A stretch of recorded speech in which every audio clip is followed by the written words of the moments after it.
अस्सलामुअलैकुम वरहमतुल्लाहि ताला वबरकातुहू। उम्मीद है कि आप हज़रात खैर आफियत से होंगे।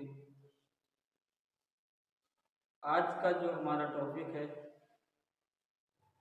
मैं आज आप लोगों को आसान तरीका गुस्ल करने के लिए बताएंगे कि हमें किस तरीके से गुस्ल किया जाए। और वीडियो लंबी हो जाएगी, लेकिन आप हज़रात वीडियो को पूरा देखें। अगर आप कट कर देंगे, अगर आप काट के देखेंगे तो आपको पूरा समझ में नहीं आएगा। इसीलिए बगैर कट किए हुए आप वीडियो को पूरा देखें। इंशाअल्लाह तबारक व तआला हम आपको आसान तरीके से समझाने की कोशिश करेंगे। हम वज़ू का तरीका जो बताए थे, समझ में आया ना? जी। वज़ू का तरीका सही से समझ गए ना? जी। किस तरीके से हमें वज़ू करना चाहिए, ठीक है। लेकिन वज़ू से पहले हमें गुस्ल की जरूरत है, समझे बात को? यानी गुस्ल जब हम करेंगे, यानी आदमी जब नापाक रहता है तो पाक को साफ होने के लिए गुस्ल किया जाता है, यानी नहाने को उसी को गुस्ल बोलते हैं, है ना? तो जब हम गुस्ल करेंगे तो हम पाक को साफ होंगे। सबसे अहम मसला, सबसे बुनियादी चीज जो है क्या है, वो गुस्ल। यानी जब हम पाक को साफ होंगे ना, फिर हमारे लिए आगे इबादत का जो मसला है, फिर हम इबादत करने के लिए जाएंगे। जैसे नमाज पढ़ने के लिए हम आएंगे, लेकिन जब हम पाक को साफ होंगे तब ना नमाज के लिए आएंगे, हैं? और जब हमारा गुस्ल अच्छे तरीके से होगा तो हमारा वजू अच्छे तरीके से होगा, और जब हमारा वजू अच्छे तरीके से होगा तो हमारी नमाज भी अच्छे तरीके से होगी। अगर हम गुस्ल सही से नहीं कर पाए, हम पाक साफ जब पाक ही नहीं हुए तो हमारा वजू कहाँ हो जाएगा, और जब हमारा वजू नहीं होगा तो हमारी नमाज कहाँ हो जाएगी। इसीलिए आप हमें और आपको सबसे ज्यादा गौर करना चाहिए, उस चीज को सीखना चाहिए कि हमारा गुस्ल अच्छे तरीके से हो। तो गुस्ल में कितने फराइज हैं? हाँ, गुस्ल में कितने फराइज हैं? तीन। गुस्ल में तीन फराइज हैं। वो तीन कौन कौन से फराइज हैं? गुस्ल में तीन फराइज कौन कौन से हैं? खड़े होकर बताओ, इधर आओ, खड़े होकर बताओ।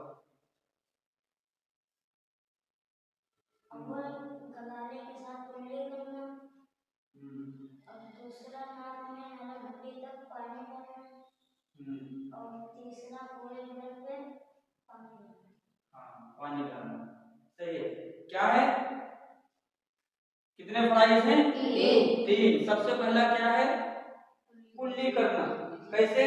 जैसे वजू में हम गरारे के साथ करते हैं, लेकिन रोजे की हालत में इस चीज को ध्यान रखना है कि अगर रोजे की हालत में है तो हमें गरारा नहीं करना है, वहां पे हमारे लिए छूट है। आपका वजू मुकम्मल होगा, आपका गुस्ल भी मुकम्मल होगा, समझे बात? तो वहां पे हमें गरारा नहीं करना है। और जिस तरीके से हमें गरारा के लिए बताया गया रमजान में, उसी तरीके से नाक में पानी चढ़ाने के लिए, यानी यहाँ से हम जब खींचेंगे हल्के आप सांस से पानी, तो यानी नरम हड्डी है ना, यहाँ पे बीच पे हमारे यहाँ तक पानी चढ़ जाना चाहिए। लेकिन जब रमजान में अगर चढ़ाएंगे तो उससे मसला खराब हो सकता है। तो रमजान में यूं ऐसे हाथ से डाल दें, ये हो जाएगा।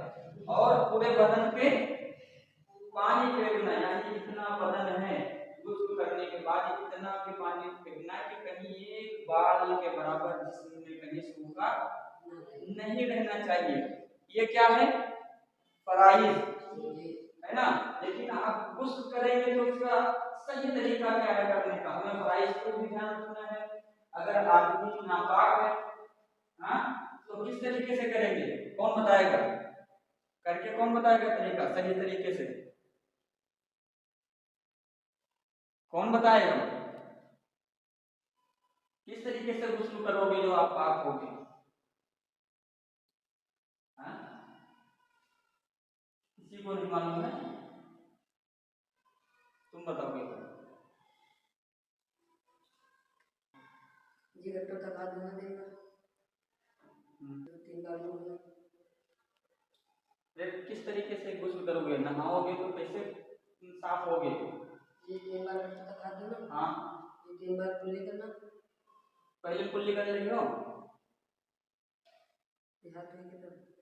तो हाथ तो धोएगा, चलो ठीक है, क्योंकि हाथ को धोना सही है कि जैसे अगर हाथ में हमारे मान लो गंदा लगा है, कैसे भी है मिट्टी वगैरह, तो उसको सफा करेंगे हम, है ना।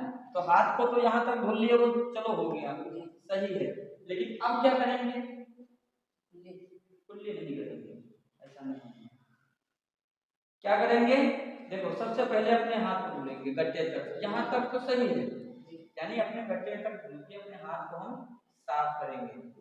फिर क्या करेंगे? जिस कपड़े को हमें पहनना है उसको ध्यान रखना है, यानी हमारे घुटने वगैरह खुले नहीं रहना चाहिए। सत्रे औरत यानी ढका हुआ होना चाहिए। मर्द के लिए सत्र खोलना हराम है। क्या है? हराम है। किसके लिए? मर्द के लिए सत्र खोलना हराम है। तो यानी सबसे पहले जैसे हम तहबंद वगैरह पहनते हैं, तो अब इस तरीके से आप कोई पूरा कपड़ा पहन करके नहाएं कि हमारा ये घुटना जो है ना, घुटना ये घुटने से नीचे तक थोड़ा ढका होना चाहिए।